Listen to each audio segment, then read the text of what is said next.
Sa Pilipinas, ang edukasyon ay itinuturing na isang mahalagang pundasyon para sa kinabukasan ng mga kabataan. Sa bawat sulok ng bansa, ang mga magulang ay abala sa paghahanap ng tamang paaralan na hindi lamang magbibigay ng kaalaman, kundi pati na rin ng magandang karanasan. Sa mga pelikula at palabas, madalas nating nakikita ang mga eskwelahan na tila mga palasyo, puno ng makabagong pasilidad at mataas na kalidad ng edukasyon. Ngunit, sa likod ng mga magagandang tanawin at matatamis na pangako, narito ang isang katotohanan. Ang pagpili ng paaralan ay isang seryosong desisyon na may malalim na epekto sa hinaharap ng mga mag-aaral. Habang ang ilang eskwelahan ay nag-aalok ng mataas na tuition fees, ito ay kadalasang nagre-reflekta sa kalidad ng edukasyon at mga oportunidad na kanilang ibinibigay. Sa video natin ngayon, tatalakayin natin ang pinakamahal na high school sa Pilipinas. Mga institusyon na hindi lamang kilala sa kanilang mataas na bayarin, kundi pati na rin sa kanilang natatanging programa at prestihiyo. Alamin natin kung ano ang nagiging dahilan kung bakit maraming magulang ang handang mag-invest para sa mas magandang kinabukasan ng kanilang mga anak. Ang San Pedro Poveda College, na matatagpuan sa Ortigas, ay isa sa mga pinakamahal na paaralan sa Pilipinas. At ito ay hindi lamang dahil sa mataas na tuition fee, kundi dahil din sa kalidad ng edukasyon na kanilang inaalok. Mula pa noong itinatag ito noong 1960, ang Poveda ay naging kilala sa kanilang Personalized Education Program, PEP, na nagbibigay diin sa mga natatanging kakayahan at interes ng bawat estudyante.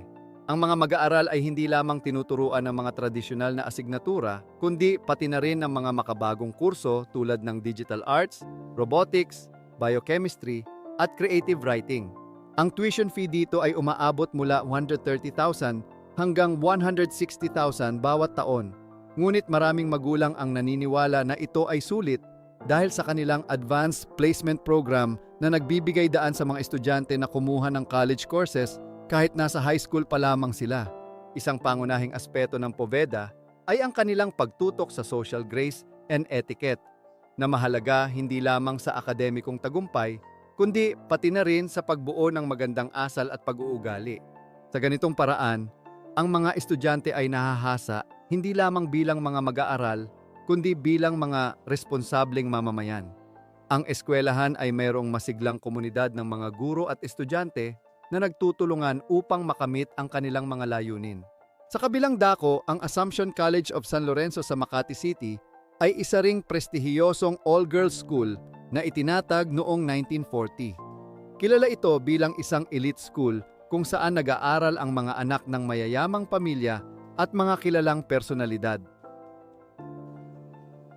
Ang kanilang tuition fee ay umaabot mula 179,000 hanggang 200,000 para sa senior high school, na nagpapakita ng mataas na antas ng edukasyon at pasilidad. Ang Assumption College ay isang Catholic school at ang disenyo ng kanilang campus at uniforme ay hango sa mga European schools na nagdadala ng isang natatanging aura ng pagiging high class. Ang Assumption College ay hindi lamang nag-aalok ng mataas na kalidad ng edukasyon, kundi nag-aalaga rin ng mga lider para sa hinaharap. Maraming kilalang tao ang nag-aral dito, kabilang ang dalawang naging Pangulo ng Pilipinas, sina Corazon Aquino at Gloria Macapagal Arroyo. Ang kanilang pagkakaroon ng mga alumni na naging matagumpay sa iba't ibang larangan ay patunay ng kalidad ng edukasyon at pagsasanay na ibinibigay nila. Ang OB Montessori Center ay isang kilalang institusyon sa Pilipinas na itinatag noong 1966 sa ilalim ng pamumuno ni Dr. Preciosa S. Soliven. Ang paaralang ito ay nakabatay sa Montessori method na binuo ni Maria Montessori mula sa Italia, na naglalayong bigyan ang mga estudyante ng isang holistic at nurturing na kapaligiran para sa kanilang pag-aaral. Sa loob ng mahigit 50 taon, ang OB Montessori Center ay nakilala sa mataas na kalidad ng edukasyon na kanilang inaalok, partikular sa mga advanced courses para sa accountancy at business management. Ang mga mag-aaral dito ay hindi lamang nagiging matagumpay na negosyante, kundi pati na rin mga top executives at CEO ng iba't ibang kumpanya. Kabilang sa mga kilalang alumni ng paaralang ito ay ang internationally acclaimed singer na si Lea Salonga, na nagsilbing inspirasyon para sa mga susunod na henerasyon ng mga estudyante. Ang tuition fee sa OB Montessori Center ay nasa 170,000 pesos kada taon. Isang halaga na maaaring ituring na mataas, ngunit katumbas naman ng kalidad ng edukasyon at pagsasanay na kanilang natatanggap. Ang paaralan ay nag-aalok ng iba't ibang programa mula preschool hanggang senior high school. Lahat ay nakatuon sa pagbuo ng kakayahan at kasanayan ng mga estudyante upang sila ay maging handa sa hamon ng buhay. Sunod naman ang De La Salle University High School, isa ring prestihiyosong institusyon at bahagi ng Big Three sa Pilipinas. Kilala ang LaSalle hindi lamang dahil sa kanilang mataas na kalidad ng edukasyon, kundi dahil din sa kanilang holistic approach sa pagkatuto. Mula pa lamang sa high school, ang mga estudyante ay pinaparanas na ang advanced learning at college-level courses, kaya't sila ay nagiging handa at matalino kahit bago pa man magtapos. Ang mga guro dito ay may mataas na antas ng kwalifikasyon at karanasan, kaya't ang kanilang pagtuturo ay talagang epektibo. Nag-aalok ang De La Salle University High School ng iba't ibang programa tulad ng Business Management, Political Science, Sports, Arts and Literacy, at Robotics. Ang tuition fee dito ay naglalaro mula 190,000 hanggang 195,000 pesos bawat taon. Isang halaga na makikita bilang pamumuhunan para sa mas maliwanag na kinabukasan ng mga estudyante. Isang institusyon din na dapat banggitin ay ang Southville International School and Colleges, kung saan ang tuition fees ay umaabot mula 390,000 hanggang 450,000 pesos bawat taon. Ang ganitong halaga ay para sa International Baccalaureate (IB) program, isang prestihiyosong kurso na nagbibigay daan sa mga estudyante upang makapag-aral sa mga kilalang universidad abroad. Ang pagkakaroon ng IB diploma ay isang malaking bentahe para sa sinumang mag-aaral na nagnanais makapasok sa mga top-tier universities. Sa kabilang dako naman, ang Ridley International School sa Pasig City ay kilala rin bilang isa sa pinakamahal na high school sa Pilipinas. Nag-aalok ito ng isang natatanging educational program na pinagsasama ang kurikulum mula sa Pilipinas, US at Singapore. Sa Ridley, ang mga estudyante ay may access sa malawak na hanay ng mga kurso tulad ng mathematics, science at history. Ang tuition fee dito ay umaabot sa 350,000 pesos bawat taon. Kabilang din dito ang ilang kilalang personalidad tulad ni Cassie at Mavi Villaruel, anak ni Zoren at Carmina Villaruel. Ang mga prestihiyosong paaralan sa Pilipinas ay hindi lamang nagbibigay ng mataas na kalidad ng edukasyon, kundi pati na rin ng mga natatanging karanasan sa kanilang mga estudyante. Sa gitna ng mga ito, ang Chinese International School Manila, CISM, na itinatag noong 2007 ay nag-aalok ng isang komprehensibong kurikulum na nakatuon sa mga mag-aaral mula sa preschool hanggang high school. Kilala ito sa pagtuturo ng Mandarin at Ingles, na nagbibigay daan sa mga estudyante na maging handa para sa mga pandaigdigang oportunidad. Ang tuition fee dito ay umaabot sa 558,000 hanggang 600,000 bawat taon, na karaniwang abot kaya lamang para sa mga mayayamang pamilya. Samantalang ang Brent International School ay matatagpuan sa Biñan, Laguna.